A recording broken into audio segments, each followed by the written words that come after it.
अच्छा, अब आप लोग खुद ही बता दो कि किसने फाड़ा अंग्रेजों का बिल। भैया शुभमन गिल, शुभमन गिल। नमस्ते एंड वेलकम। आप देख रहे हैं रणतंत्र, मैं हूं रौनक। दोस्तों, क्या बैटिंग करी है प्रिंस साहब ने। इतना परेशान किया इंग्लैंड वालों को कि शब्दों में बयां करना मुश्किल है, लेकिन फिर भी कोशिश करूंगा।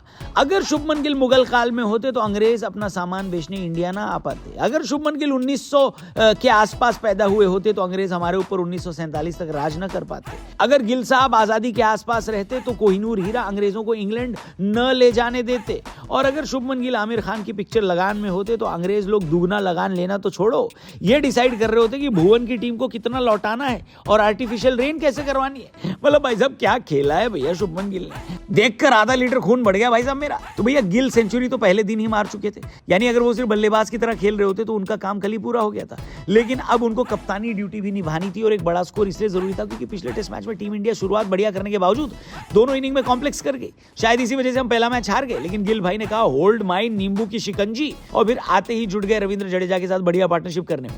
जडेजा की बात करनी भी जरूरी है क्योंकि वो इस टीम के सबसे सीनियर खिलाड़ी हैं और ऐसे टूर पर, ऐसे दौरे पर जहां पर एक्सपीरियंस की भयंकर कमी हो वहां पर जडेजा का स्टेप अप करना इंपॉर्टेंट हो जाता है। पिछले मैच में जब जड्डू भैया बैटिंग और बॉलिंग दोनों में नाकामयाब रहे तो उनकी जगह पर सवाल उठने शुरू हो गए और ये कहा गया कि अब टाइम आ गया अक्षर पटेल को टेस्ट क्रिकेट में भी एंट्री दी जाए और उन्हें प्लेइंग 11 में लिया जाए।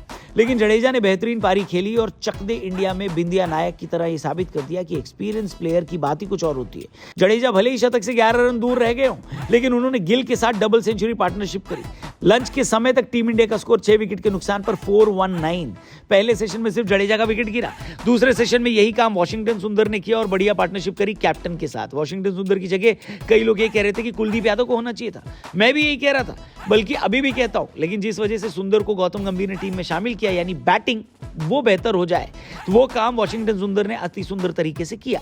इंपॉर्टेंट 42 रन उन्होंने बोर्ड पर लगाए। लेकिन दूसरे सेशन की हाईलाइट थे कैप्टन शुभमन गिल, जिन्होंने महफिल लूटी है भाई साहब, गजब।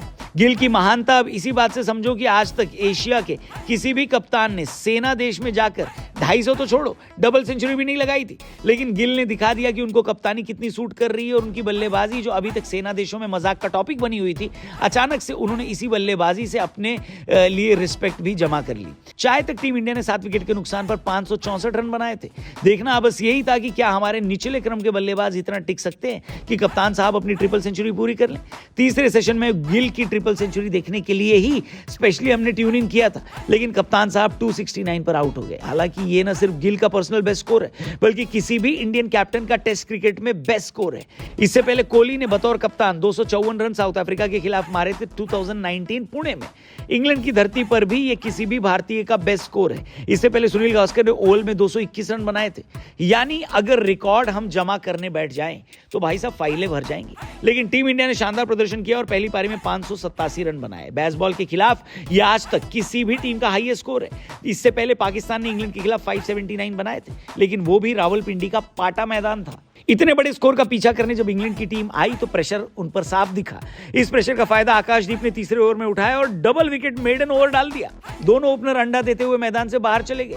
इंग्लैंड वाले इस झटके से उबर पाते उससे पहले डीएसपी सिराज का भी डंडा चल गया और 25 रन पर इंग्लैंड के 3 विकेट गिर गए। वो तो भला हो ब्रूक और जो रूट का, जिन्होंने बाकी का दिन इंग्लैंड के लिए बिना विकेट खोए निकाला और दिन का खेल खत्म होने तक इंग्लैंड ने 77 बना लिए 3 विकेट के नुकसान पर। अभी भी इंडिया से वो 510 रन पीछे हैं।